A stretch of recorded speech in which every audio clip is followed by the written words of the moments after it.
Bharatiya Janata party कार्यालय में इस समय हमारे साथ भारतीय जनता पार्टी के नेशनल वाइस प्रेसिडेंट कारी जलील रहमान चिश्ती साहब तशरीफ़ फरमा है, जलवा अफरोज़ हैं।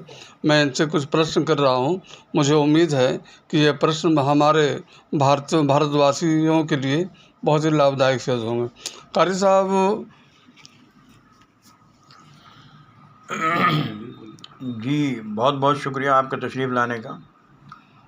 और गुजारिश ये है कि आज के जो महंगाई के जो मुद्दे हैं उससे तमाम हमारे भाई परेशान हैं, जितने भी इंसान हमारे रहने वाले हैं सारे परेशान हैं। तो देखिए, ऐसी जो उम्मीद हमें थी भी नहीं कि इतनी महंगाई आ सकती है, लेकिन अगर आ भी गई है तो इस महंगाई का कोई तो तोड़ कुछ तो होगा। अभी आप ये देखिए, कोई भी चीज़ इतनी महंगी हो चुकी है इस वक्त, खाली गैस सिलेंडर को ही लेकर के नहीं। जो चाय 10 रुपए की थी वो 15 की हो चुकी है। जहाँ 10 रुपये रिक्शा में किराए के लगते थे वहाँ 15 लग रहे हैं, जहाँ 15 लगते थे वहाँ 20 लग रहे हैं। और जिस मज़दूर की मज़दूरी 500 रुपये थी वो 500 ही है, वो 700 नहीं हुई है। तो अब उतने में वो किस तरह करेगा, कैसे करेगा, ये बड़ी समझ से बाहर बात है।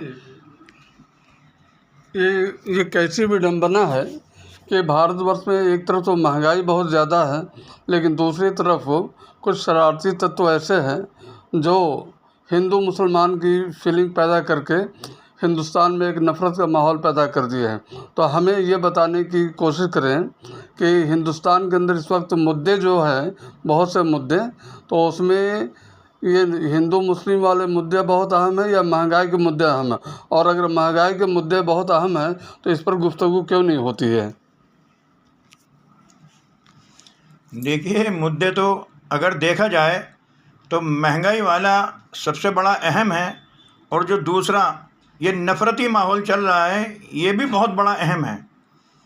और नफ़रत करने वाले ऐसे ऐसे चेहरे आ रहे हैं जिनको कभी देखा भी नहीं था। एक हमारे बेचारे पिंकी चौधरी साहब हैं, तो बचपने से 40 साल की उम्र तो उन्होंने बड़ी अच्छी गुजार दी आपस में मोहब्बत से रह करके। अब वो इतने बड़े नफ़रती बन चुके हैं कि उनके ज़ुबान पर हर वक्त हिंदू मुसलमान का तस्करा, और इन्हें मुल्लाओं को भगाओ, इनके मदरसे तोड़ो, मस्जिदें तोड़ो, मज़ार तोड़ो। और एक ललित शर्मा जी हैं, तो इनके यही काम चल रहे हैं। तो क्या हमारी सरकारें इनकी तरफ देख नहीं रही हैं? ये इस तरह के हालात बयान कर रहे हैं, और जहाँ किसी को अकेला ट्रेन में देखा वहाँ ट्रेन में उसको मार दिया, किसी को अकेला रास्ते में किसी बुज़ुर्ग को चलता हुआ देखा उस पर जो है तमाम जुल्म ढाना शुरू कर दिया। तो इससे चाहते क्या हैं, मकसद क्या है, ये समझ से बाहर बात है। क्योंकि हम भी बचपने से काफ़ी इस वक्त जो है जवानी ढल गई और सब देख रहे हैं हम कि क्या हालात हैं। तो इतनी नफ़रत से काम नहीं चलेगा। और हमारे माननीय प्रधानमंत्री जी, वो हर तरह से हर इंसान को बहुत बखूबी जानते हैं, और तमाम दौरे उन्होंने जो है विदेशों के किए हैं। तो उनका इस्तकबाल किस तरह से विदेश में किया जाता है, वही मुसलमान किस तरह से उनका विदेश में जो है इस्तकबाल करते हैं। और जो हमारे प्रधानमंत्री के जो यहाँ पर हमारी जो इनके विचारों की प्रजा है, जो ये उनके वोटर हैं, इनके साथ क्या मामलात यहाँ होता है। और दूसरी बात यह है कि हमने एक देश में 2 कानून आज तक नहीं देखे। ये 2 कानून कैसे चल रहे हैं? जो कानून हमारे हिंदू भाई के लिए है वही मुसलमान के लिए होना चाहिए, वही सिख ईसाई के लिए होना चाहिए, वही बुद्ध के लिए होना चाहिए, वही दलित के लिए होना चाहिए। तमाम इंसान जितने हैं, ये जो तमाम चीज़ें हैं, हिंदू मुसलमान सिख ईसाई सब हैं भाई। तो इस भाई के नारे को क्यों ख़त्म कर दिया, इस भाईचारे को क्यों ख़त्म कर दिया? और गाय का मुद्दा चारों तरफ चल रहा है। हमारी भारतीय जनता पार्टी ने अभी पीछे ज्ञापन दिया, माननीय प्रधानमंत्री के पास भी देकर के आए, पीएम ऑफिस के अंदर, गृह मंत्रालय में भी दिया, राष्ट्रपति साहब के यहाँ भी दिया, और मुख्यमंत्री जी के यहाँ भी दिया, और इसको माननीय राज्यपाल उपराज्यपाल के यहाँ भी दिया।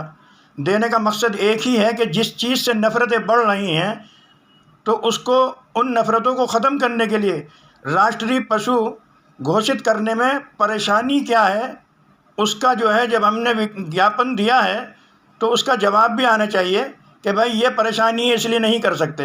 क्योंकि मेरा तो अंदाज़ जहाँ तक है वो ये है कि ये तमाम परेशानियाँ ये जब ही ख़त्म होंगी जब ये मुद्दे ख़त्म होंगे। कारी साहब, आपसे बात करते हुए बेहद खुशी हो रही है कि कम अज़ कम हिंदुस्तान के अंदर अमन का पैगाम कैसे पहुँचे।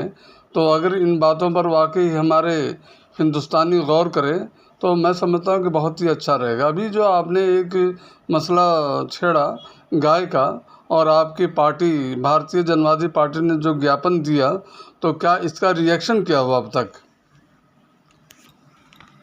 देखिए, रिएक्शन तो अभी तक कुछ नहीं हुआ, यह समझ से बाहर बात है। और इस पर ज्ञापन के अंदर हमने मुद्दा राष्ट्रीय पशु घोषित किया जाए गाय माता को, ये भी हमने किया था। और दूसरा जो ये कत्ल खाने हैं ये बंद किए जाएं। ये तमाम कत्ल खाने जो बने हुए हैं, महाराष्ट्र में भी हैं, दिल्ली में भी हैं, उत्तर प्रदेश में भी हैं, चंडीगढ़ में भी हैं, जहाँ गाय का कत्ल होता है, क्योंकि ज़िबा नहीं कह सकते, उसे कत्ल ही कहेंगे, क्योंकि वो एक आस्था की चीज़ है। और हम नहीं चाहते कि हमारे किसी भी भाई को उनकी आस्था को तकलीफ़ पहुँचे, और हम किसी भी मज़हब में मुदाखलत करना नहीं चाहते, और ना ही होना चाहिए। क्योंकि संविधान कानून के अंदर जो तमाम पॉलिटिकल पार्टियां ये बनी हैं और ये इलेक्शन कमीशन के अंदर जो तमाम रजिस्ट्रेशन हुई हैं, इसका मुद्दा सारी पार्टियों का संविधान कानून एक ही है कि तमाम इंसानों को लेकर के चलें। और हमारा जो जनवादी पार्टी है, हमारा मुद्दा ही ये है, अगर ऊपर वाले ने चाहा और हम किसी सूबे में सरकार में आते हैं या सेंट्रल में सरकार में आते हैं, तो हमारे पास अगर भाईचारा किसी को चाहिए तो वो भारतीय जनवादी पार्टी के अंदर मिलेगा। और ये खाली ज़ुबान से कहना ही नहीं, जो होगा वो पूरा होगा। हम जो है उस पर पूरे उतरेंगे। और आने वाले इलेक्शन, चाहे वो एमसीडी का हो, चेयरमैनी का हो, ज़िला पंचायत का हो, विधानसभा का हो, लोकसभा का हो, हम पूरे इलेक्शनों में हमारी पूरी तैयारियां हैं और हम पूरी तैयारी के साथ उसमें मैदान में उतरेंगे। और हमें किसी पार्टी को कोई मुद्दा किसी का हमें कुछ नहीं, कौन पार्टी किस तरह कर रही है, अपनी अपनी पार्टी है, सब अपने अपने तरीक़े से काम सब सही कर रही हैं। लेकिन इस वक्त जो हमारी मौजूदा सरकार है वो तमाम गौर और फिक्र करें कि इन मुद्दों को, जब हमारे भारत के अंदर हमारे जो है प्रधानमंत्री जी एक ही दिन में नोटबंदी कर सकते हैं, और एक ही दिन में गैस सिलेंडर का मामला कर सकते हैं, और एक ही दिन में लॉकडाउन लगा सकते हैं, एक ही दिन में सब कुछ हो सकता है। तो ये गौ माता का मुद्दा भी ये विधानसभाओं में हमारे चलने चाहिए। जहाँ जहाँ सूबों में सरकार है, कम से कम 20-22 जगह हमारी सरकारें चल रही हैं भारतीय जनता पार्टी की। तो मैं उनसे गुजारिश करूँगा, अनुरोध करूँगा कि वो जो है अपने इन मुद्दों को विधानसभाओं के अंदर उठाएं, और विधानसभा से जो है फिर उसको कहें कि यह पार्लियामेंट के अंदर ये बिल पास होना चाहिए। जैसे तमाम बिल पास हो जाते हैं, 1 महीना नहीं लगता, तो इसका बिल पास होने में क्यों इतनी देर लग रही है? क्या मामला क्या है? ईश्वर भला करे आपका। ऐसा है कि जो गाय का मुद्दा है, और भारत में जो आस्था है कि गाय जो है राष्ट्रीय पशु घोषित होनी चाहिए, और ये गाय हमारी माता के समान है। तो जब इसके इतिहास की बैक साइड में जाते हैं तो वहाँ हम ये देखते हैं कि भारत में सबसे पहला राजा ज़हीरुद्दीन मोहम्मद बाबर, मुग़लिया बादशाह ज़हीरुद्दीन मोहम्मद बाबर ने भी कहा था कि अगर ये यहाँ के लोगों से ये आस्था जुड़ा हुआ है और यहाँ के लोग गाय की कद्र करते हैं तो बेहतर कि गाय का कत्ल ना हो। तो उस वक्त से लेकर अभी तक ये बात चली आ रही थी। बीच में भी सरकारें आई, बदलती गई, लेकिन जो हमारी मौजूदा सरकार है ये तो वाकई बहुत ही ज़्यादा जो है इस पर जोर दे रही थी कि ऐसा ना हो। और कुछ मीडिया के माध्यम से ये सूचना भी मिली कि हिंदुस्तान के अंदर जो गौरक्षक हैं वही गौ भक्षक बन जाते हैं कभी कभी, और इस पर तहकीक भी हुई और जानकारी भी हुई। तो हमें अब बहुत आश्चर्य हो रहा है ये कहते हुए कि जब कहा जा रहा है कि गाय को राष्ट्रीय पशु या राष्ट्रीय माता घोषित कर दिया जाए, तो ऐसी स्थिति में ये सरकार जो कि इससे पहले बहुत कहती थी कि हाँ गाय को मतलब गाय का सम्मान होना चाहिए, तो अब इससे बढ़कर सम्मान क्या होगा कि इनको गाय को राष्ट्रीय माता या राष्ट्रीय पशु घोषित कर दिया जाए। अगर ये घोषित कर दिया जाता है तो क्या तमाम हिंदुस्तान के लिए लाभदायक होगा या नहीं? प्लीज़ इस पर रोशनी डालें। देखिए, मैं तो उम्मीद करता हूँ कि ये तमाम नफ़रतें ये फ़ौरन जो है राष्ट्र में घोषित करने के बाद, राष्ट्रीय गौ माता घोषित करने के बाद मैं उम्मीद करता हूँ कि ये तमाम चीज़ें बिल्कुल ख़त्म हो जाएंगी, ये नफ़रती माहौल ख़त्म हो जाएगा। अभी देखिए कि ये जो मैंने बताया था अभी कि कुछ लोग यानी कि भारतीय जनता पार्टी के, हमारे भाजपा के बड़े बड़े लीडर, बड़े बड़े नेता, उनकी ज़ुबान से ऐसी चीज़ें नहीं निकलती, और हमारे आरएसएस के बड़े बड़े ज़िम्मेदार मोहन भागवत जैसी शख्सियत और हमारे मुस्लिम राष्ट्रीय मंच के जो मेन ज़िम्मेदार हैं, मान्यवर हमारे, उनकी ज़ुबान से भी कभी ऐसी कोई गलत बात आज तक नहीं निकलती। इंद्रेश कुमार जी के और भी बहुत सारे मामले हैं, किसी के ज़ुबान से कोई बात नहीं निकलती। तो ये बजरंग दल का जो ये दल है, इसको कितना बड़ा पावर भारतीय जनता पार्टी ने या आरएसएस ने दे दिया है कि शासन प्रशासन इनको कुछ बोलने को तैयार नहीं, इनको लगाम लगाने के लिए तैयार नहीं। और ये सीधा खुला इन्होंने कहा है, पिंकी चौधरी साहब ने भी, ललित शर्मा जी ने भी, कि शासन प्रशासन अलग हट जाए, हमें छूट दे दे, हम ज़रा सी देर में ये कर देंगे, यूँ कर देंगे। तो भाई किसी जानवर के साथ थोड़ा ही करोगे। इंसान मुसलमान भी है, इंसान दलित भी है, इंसान सिख ईसाई भी है, इंसान बुद्ध भी है। ये तमाम लोग जो दुनिया में इंसान की शक्ल में दिखते हैं, ये सब इंसान हैं। तो इंसान को इंसान के साथ इतनी बड़ी नफरत होना, ये अहमक और बेवकूफ़ी की अलामत है। इस पर जो है भारत सरकार से मैं गुजारिश करता हूँ, और ख़ास करके उत्तर प्रदेश से हमारे माननीय योगी जी मुख्यमंत्री जी से, कि इन पर लगाम लगाया जाए और इनको जो है बिल्कुल, या तो इनकी वो जो दल है उस दल को बिल्कुल भंग किया जाए, या उनको कहा जाए कि होश व हवास के साथ आप गुफ्तगू करें और किसी को कोई तकलीफ दे बात न करें। ईश्वर की कृपा से इस समय भारतवर्ष विश्व गुरु कहला रहा है, और सचमुच अगर देखा जाए तो हमारे प्रधानमंत्री जी बहुत ही ध्यानपूर्वक इस बात पर तवज्जो दे रहे हैं कि गाय को सम्मानित किया जाना चाहिए। तो हमेशा ऊपर से पानी नीचे की तरफ आता है, तो उसी तरह से जैसे भारतवर्ष हमारा विश्व गुरु है, तो क्या यह मुमकिन है या मुमकिन हो सकता है ये अमन भाईचारा कायम करने के लिए, आलमी भाईचारा कायम करने के लिए, कि हमारे विश्व गुरु अगर दूसरे देशों से भी कहें कि भाई हम उनसे दोस्ती नहीं रखेंगे जो गाय को काटते हैं और गाय को खाते हैं, या जो जहाँ पर गाय का कत्ल होता है, तो हम ऐसे लोगों से दोस्ती नहीं रखेंगे। तो ऐसी हालत में क्या यह मुमकिन है कि गौकशी यानी गाय को जो कत्ल किया जाता है वो बंद हो जाए और दुनिया में आलमी भाईचारा कायम हो? इसके बारे में अगर आप कुछ रोशनी डालें तो बड़ी मेहरबानी होगी। देखिए, भाईचारा कायम रखने के लिए और करने के लिए विश्व गुरु ये बहुत बड़ा लफ्ज़ है, और अगर चाहें तो सब कुछ हो सकता है। देखिए, मान्यता, क्योंकि मैं कई बार इस बात को पहले भी कह चुका हूँ कि कोई माने या ना माने, लेकिन प्रधानमंत्री हिंदुस्तान के हैं तो वो सबके प्रधानमंत्री हैं। वो एक ही बिरादरी के, एक ही कौम के प्रधानमंत्री नहीं हैं। मान्यवर हमारे योगी जी जो उत्तर प्रदेश के मुख्यमंत्री हैं, वो सबके मुख्यमंत्री हैं। वो हिंदू के भी हैं, मुसलमान के भी हैं, सिख के भी हैं, ईसाई के भी हैं, सबके हैं।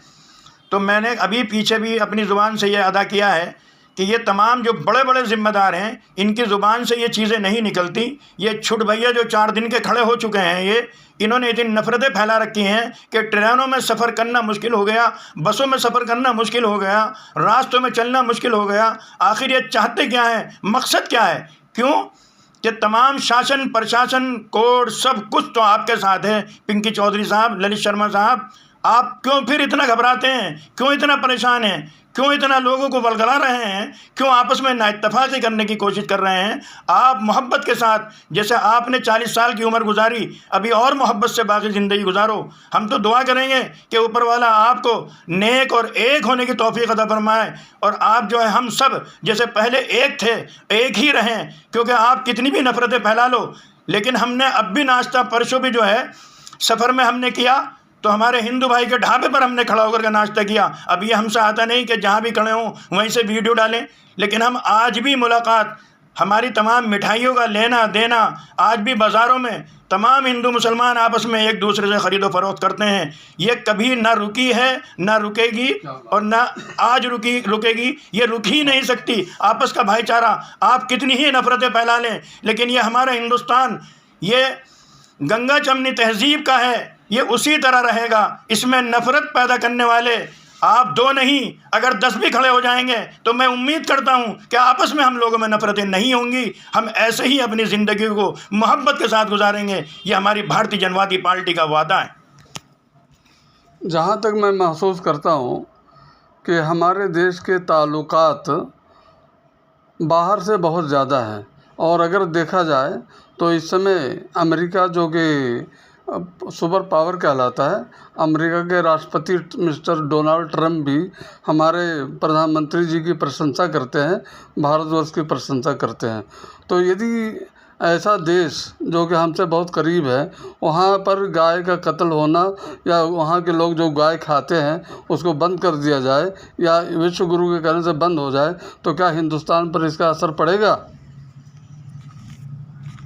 देखिए, हिंदुस्तान पर तो असर पड़ेगा नहीं, क्योंकि ये सोने की चिड़िया थी और है और रहेगी। थोड़ा मिस्टेक बीच में आ गई है, ये सब सही हो जाएगी।